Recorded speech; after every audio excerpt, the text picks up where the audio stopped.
Donc, sans plus tarder, nous allons démarrer ce point de presse qui regroupe aujourd'hui l'ensemble des candidats des 19 communes de Dakar, le candidat de la ville et le bureau départemental du comité électoral de Yewwi Askan Wi de Dakar. Donc, le programme se déroulera ainsi, comme suit. Madame Silla Neyhadina fera la déclaration,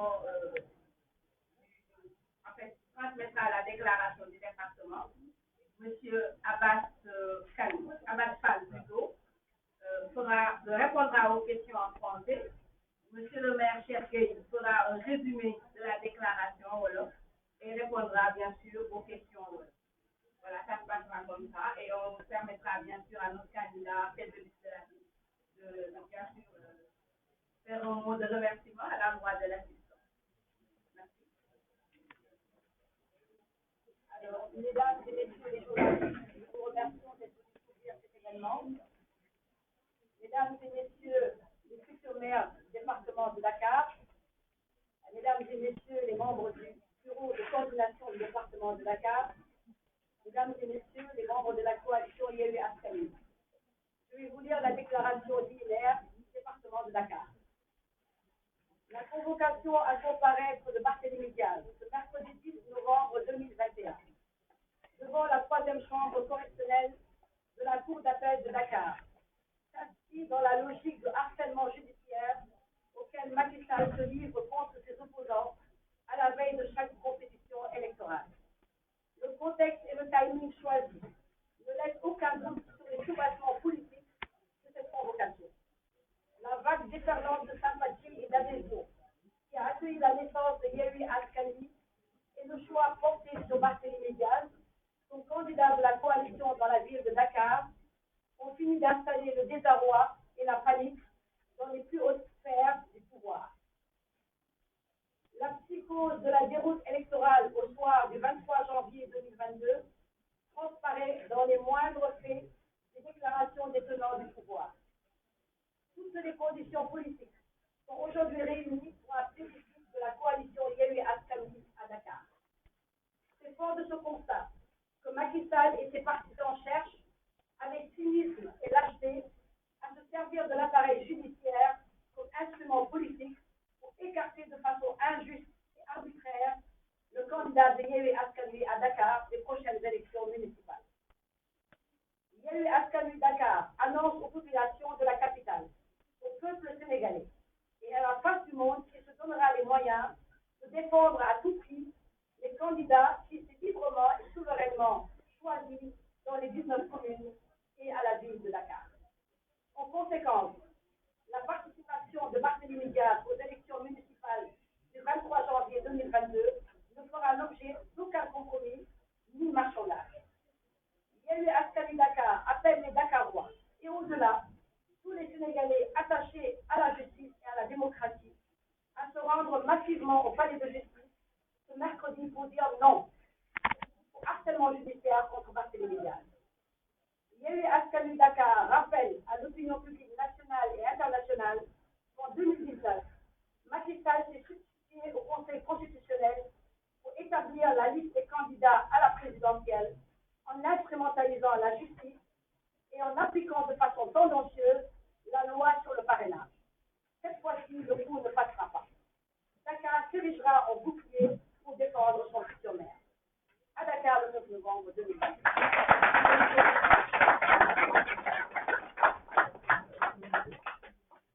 Je vais à présent donner la parole à mon camarade, Abbas Fall, afin qu'il réponde à vos questions en français. D'accord, excusez-moi. D'abord à monsieur le maire Cheikh, afin qu'il fasse le résumé de ce que je viens de dire en haut.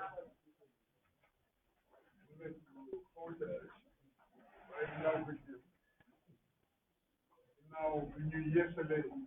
that the was very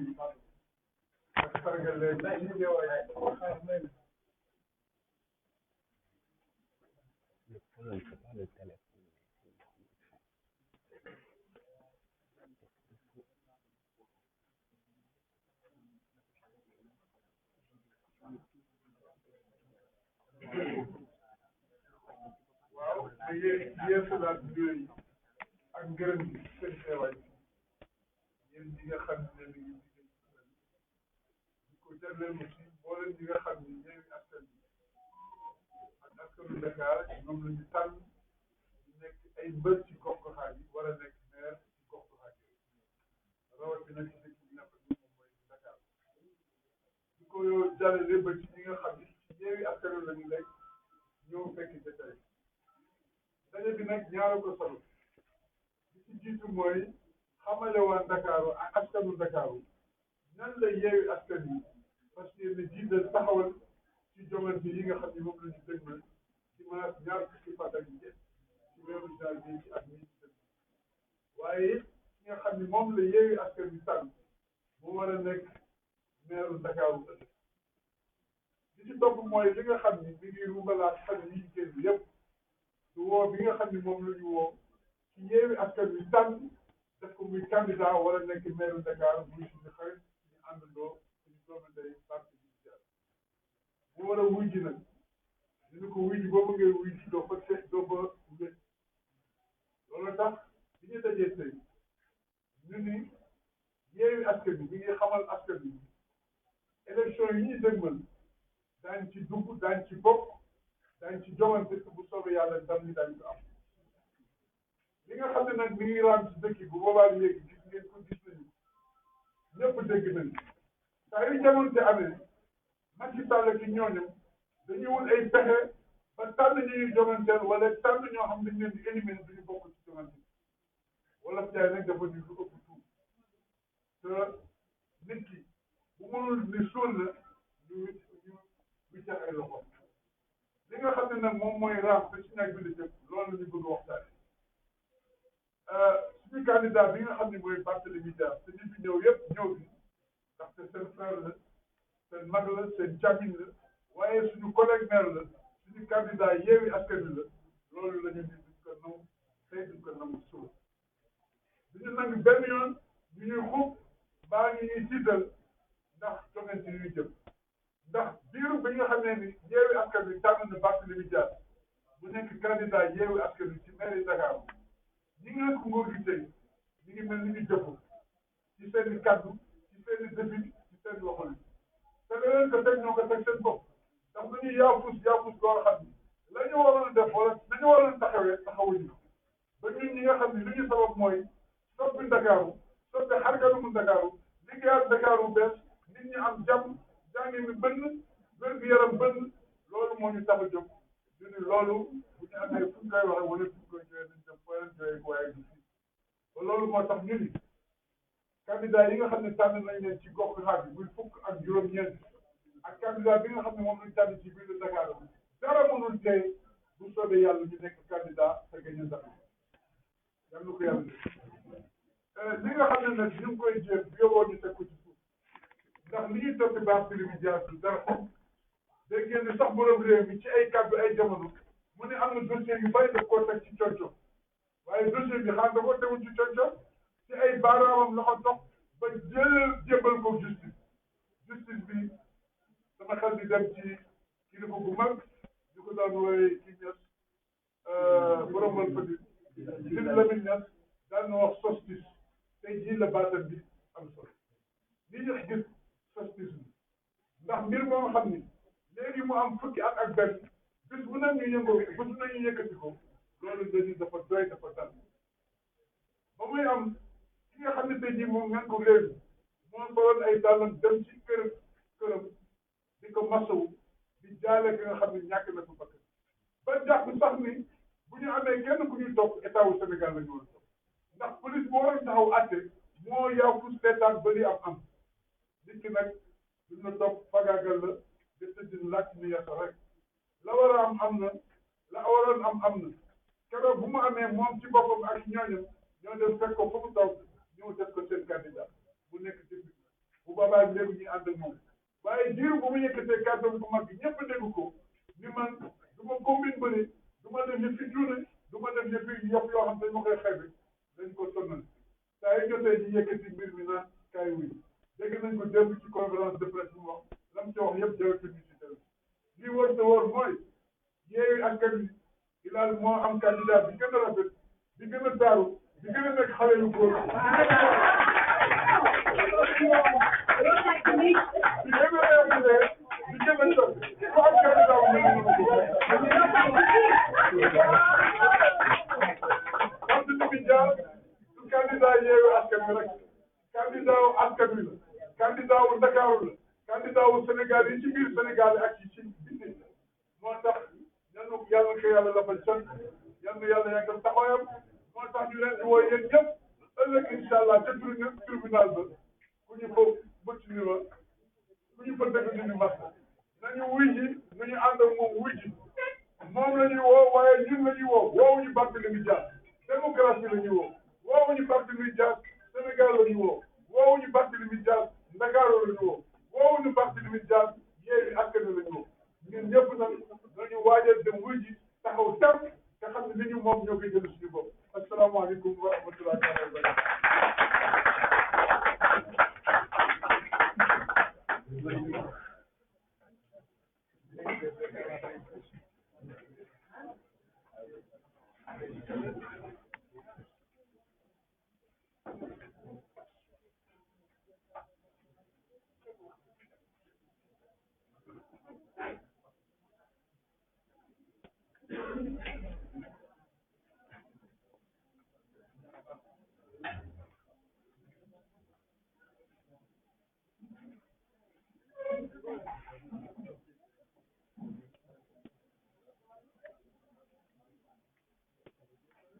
D'accord. Maintenant qu'on a mis la déclaration, comme nous l'avons annoncé à l'entame du point de presse, il s'agit maintenant de répondre aux questions des journalistes. Et comme nous l'avons dit tantôt, M. Abbas se chargera de répondre aux questions en français et M. le maire Cheikh Gueye répondra aux questions en wolof. Alors, vous allez juste vous présenter l'organe et vous poser les questions auxquelles ils seront disposés à répondre.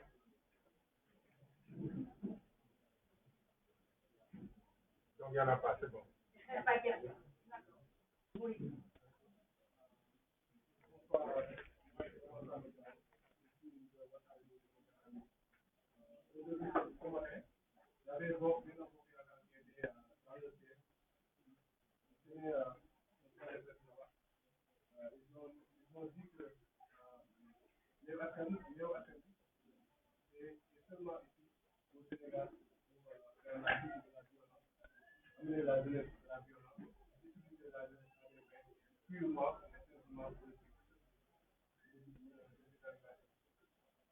Merci. Ils ont peut-être la mémoire courte, mais je vais rappeler les propos du président Macky Sall en 2011. Il disait,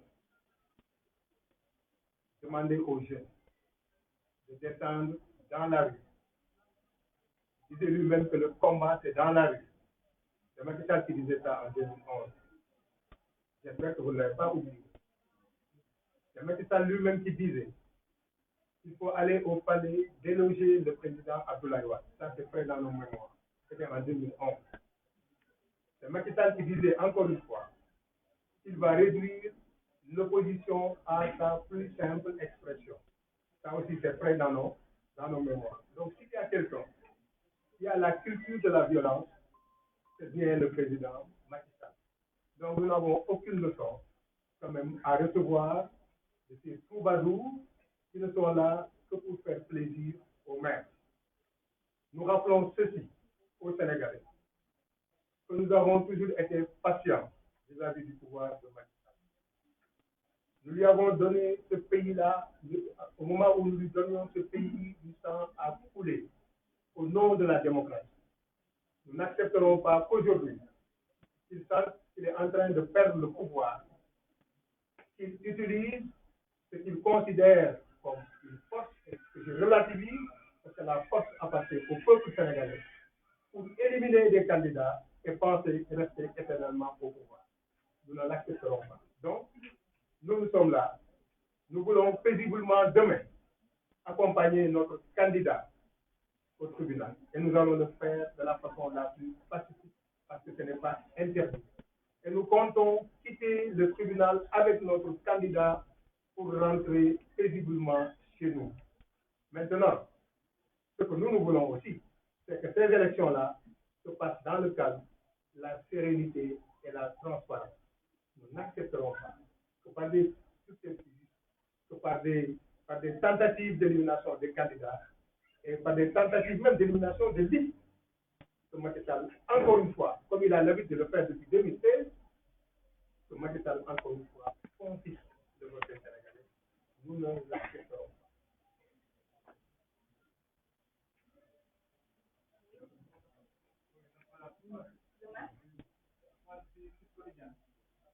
Quel message allez-vous lancer à vos candidats? Oui, je l'ai dit tout à l'heure, nous leur demandons de se mobiliser massivement, ou bien massivement. Il s'agit même en blanc pour montrer que nous comptons accompagner notre candidat dans la paix, mais quand même qu'il le fasse dans la sérénité, le calme, mais aussi la détermination qu'il faut. C'est ce que nous demandons à nos partisans. Ne provoquons personne, je dis bien personne, mais soyons fermes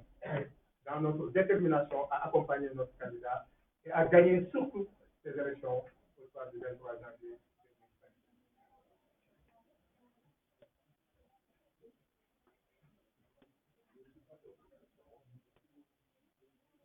2025. Alors, c'est bon pour le français? Vous en avez fait d'autres? C'est ça? D'accord. Donc, le maire Cheikh Gueye pour la version. Et répondre aux questions. C'est la même question. Non, apparemment, non. Apparemment, il y en aura beaucoup plus.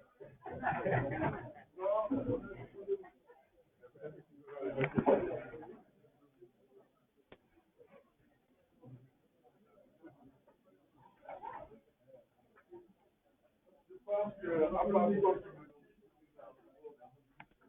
mais Wolof Ndiaye dafa di ku sa gémmiñ di màcc doo jàmm ñoom ñooy wax violence waaye lan mooy violence mooy ñu dénk la réew nga war a jox ndaw ñi liggéey joxoo leen liggéey sànni leen ci violence mooy lan sa jeunesse bi la war a aw ëllëg te réew ci jeunesse dañ ko xamee nga bàyyi leen sànni leen ci géej ñuy dugg ci gaal yi di lab di dee loolu mooy violence mooy lan nga war a liggéeyuloo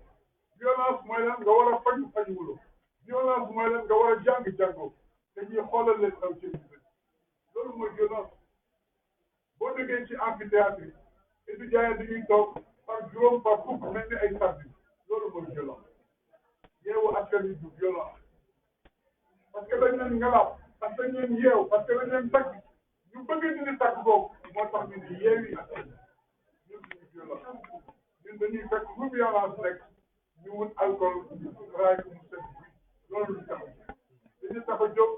mooy feral rangoñi askan bi li ñu tax a jóg mooy dàmp askan bi li ñu tax a jóg mooy ànd ak askan bi faj seen i mbir loolu mooy li nga xam ne moom la ñu violence dañ ko seeti feneen waaye si gisee si kenn pour jël boo xoolee suñu toogaay bi ak ni ñu taawal rek nga xam ne violence la ñooñu doon wax violence mel ni ñu war a mel ñooñu ñoo war a wax violence te tubaab wax na y a des paroles qui détruisent plus ceux qui les utilisent que ceux à qui c'est beneen laaj bi mooy ban message lay délivrer. Abbas wax na ko mais dinaa ci àgg waxuma sax di sol lu weex rek mais nañu mel ni kuy sànni jabra nag sànni nit du benn am na ñoo xam buñ demee dañuy ubbi seen loxo rek xeer woon am na ñoo xam dañuy sànni pour jëm fa ñuy jëm xeer boobu ñuy sànni nag sànni wuñ ko kenn mais daañu ko yëre ci jàmm ak salaam sol lu weex dem ci jàmm ak salaam waaye nag bu ñu kenn provoqué bu laal buñ jege violent wuñu woote wuñu xuloo woote wuñu xeex waaye bu ñu kenn provoqué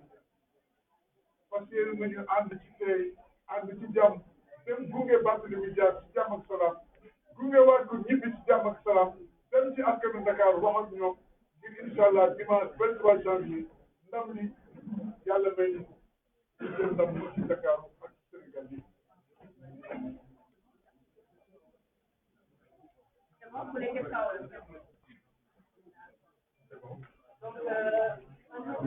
Oui. Poser une question immédiate.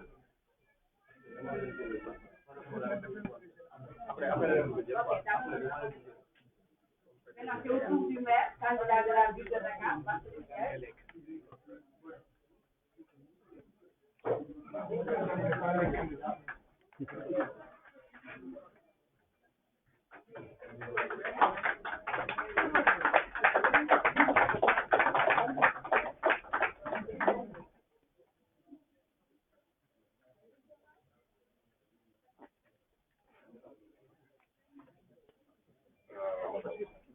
Vous me permettrez tout de même de réitérer mes remerciements à la coalition Yewwi Askan Wi,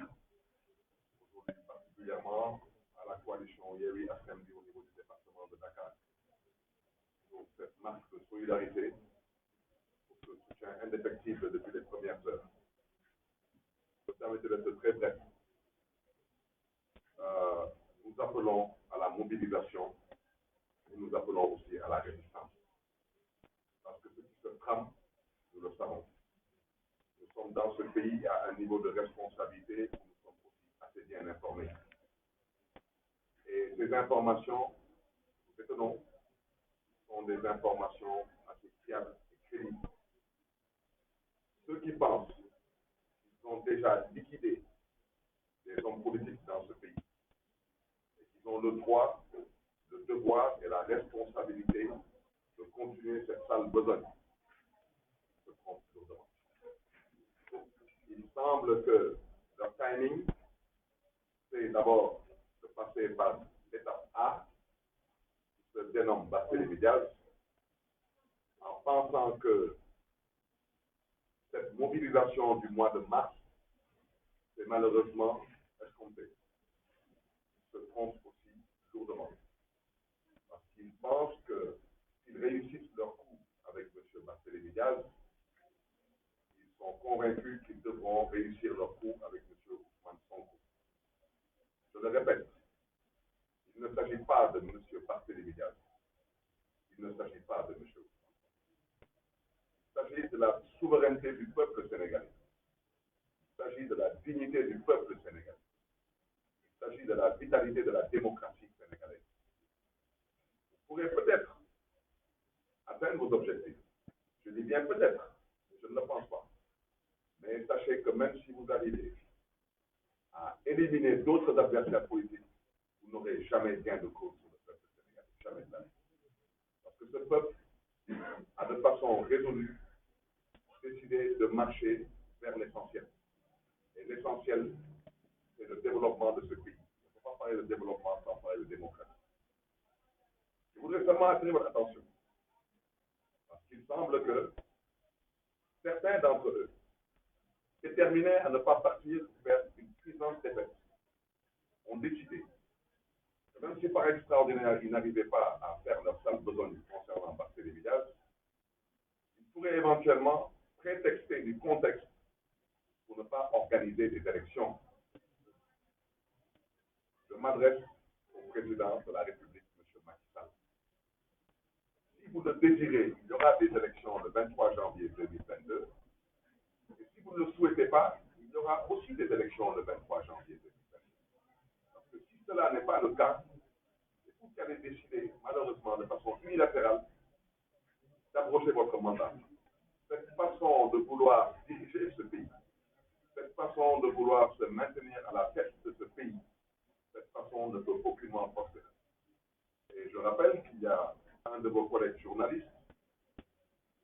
qui est assez bien averti,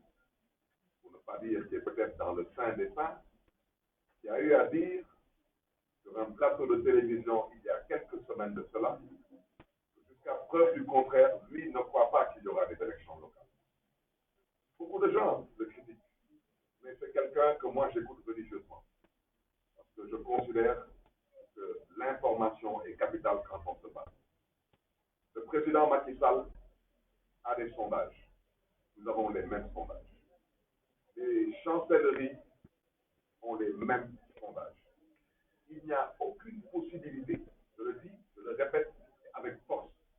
je persiste et je signe,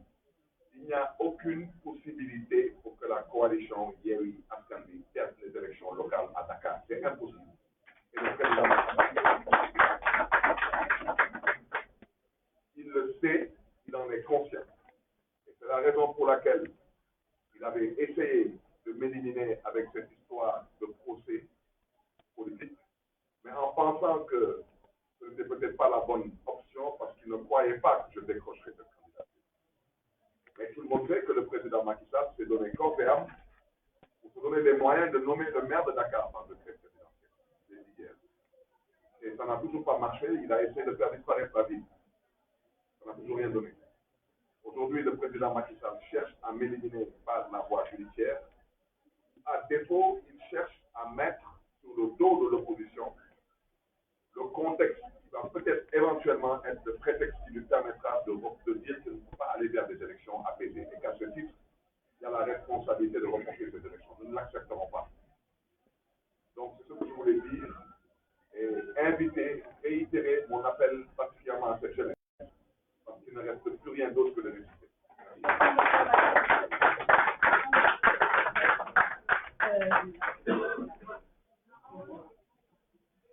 Wolof waaw ngeen may ma delluwaat gërëmaat santaat coalition Yewwi Askan Wi parce que bii moom ngeen may ma gërëm particulièrement la coalition au niveau du département de Dakar di leen di gërëm di leen di sant seen taxawaay tamit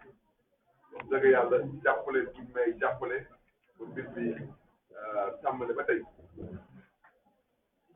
loolu nag su weesoo ngeen may ma mën a fësal lu ma waxoon démb mooy dañuy woo jeunesse sénégalaise particulièrement askanu Ndakaaru bi en général ñu ngi leen di woo ci mobilisation générale mais ñu ngi leen di woo tamit ci résistance moom bu am dégg-dégg rek moo xam nu mu koy déggee wante ndaw ñi am nay waxal dama ne pesum kanam borom a koy fajal boppam dëkk bi du moomeelu kenn dëkk bi ñoo ko bokk ñun ñëpp kon nag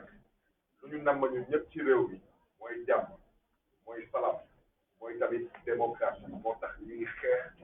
ngir ëllëgu Sénégal mbokk yi ñun yàlla daf ñu may ñu juddoo ci réew mi dëkk fi yaroo fi ñu occupé tamit ay responsabilités yu kawe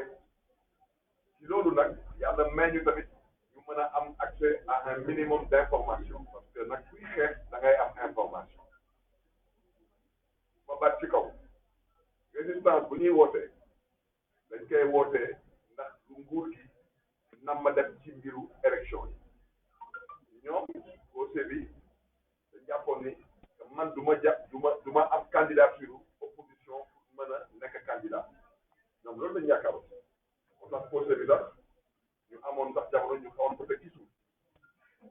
parce que ñoom ñu demoon ba ci biir ñoom ñu amoon yaakaar mënoon nañ ci seen ay pexe wante nag pexe yu saay-saay seen pexe yu saay-saay boobu ñu amoon yaakaar mënoon daal ne que maire de Dakar dañ koy nommé ci décret présidentiel loolu ñu xuus ci amuñu si ndam daal di bàyyi wax jooju ne waa Covid bi ñu la tëddee ñun nañu xool nan nañu mën a def ba lii di mairie de Dakar ñu sayal ko mu bañ amati loolu tamit yàlla xañ leen ci ndam tey nag lu leen defe mooy jéem a xool lan la ñu mën a def ci pexe ba man mii Barthélémy Dias ma bañ a am jotu campagne wala ma bañ a tal campagne wala sax lu leen gën a sax mooy ma bañ a fekkee élection parce que comme ñoom duñu yàlla duñu rakku yàlla dañuy nax seen bopp ci koy seen xel te loolu yàlla du ci ànd ci des nag dañu may dégg lu ñu namm ci woote bu ñu woote mooy ñoom luñ ci namm mooy am ci situation bu leen di may excuse dëkk bi fitna yeewu ci dëkk bi ndax ñoom ñu bañ a organiser élection kooku ngeen may ma wax ak kii di président Macky Sall ñu ngi nag ci càppaandaw ba nga bëre di nga bëre bañ a bëre di nga bëre parce que dëkk bi du sa moomeel ñëpp ko bokk yow mii ba ngay falu dafa amoon ku fi toogoon kooku tamit nekkoon garbi kooku mu am lu mu nangu ci démocratie mu doxal ko ba alternance am ci jàmm ak salaam tey nag moom waa ji te waxoon naa leen ko ba ñu génn ci élection présidentielle ak si bi yëpp ñi dama koy wax ñu ne Barthélémy Dias wax yu muy wax yooyu waaye wax bi daanu saret man leen man du ma waxantu ci politique parce que Macky Sall dafa doon ragal ba nga xam ne damay jàkkaarloo ak moom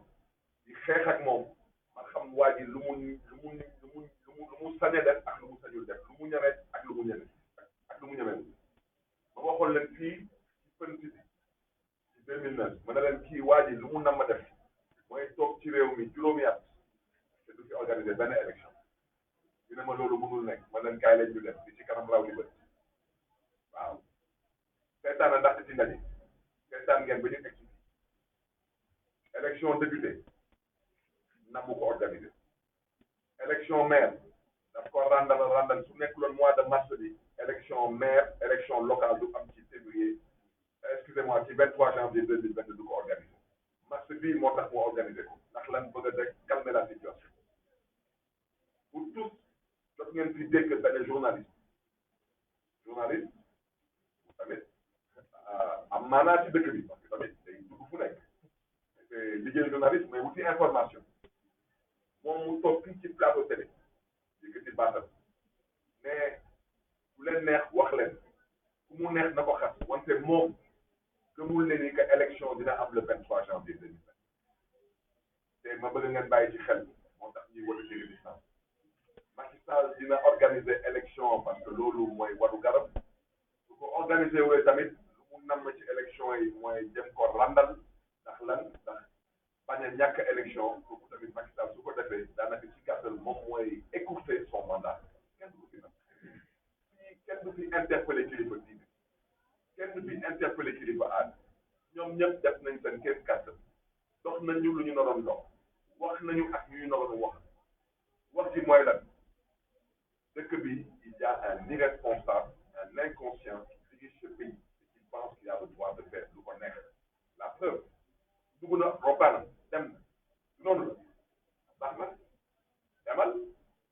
comme dem nga bàyyi nga fi jàmm lu ñu lay ñaanal mooy na nga dellu si waat Sénégal fekkaat fi jàmm ci kaw nga ñite waaw loolu mooy wax ci di gërëm ñëpp di sant ñëpp.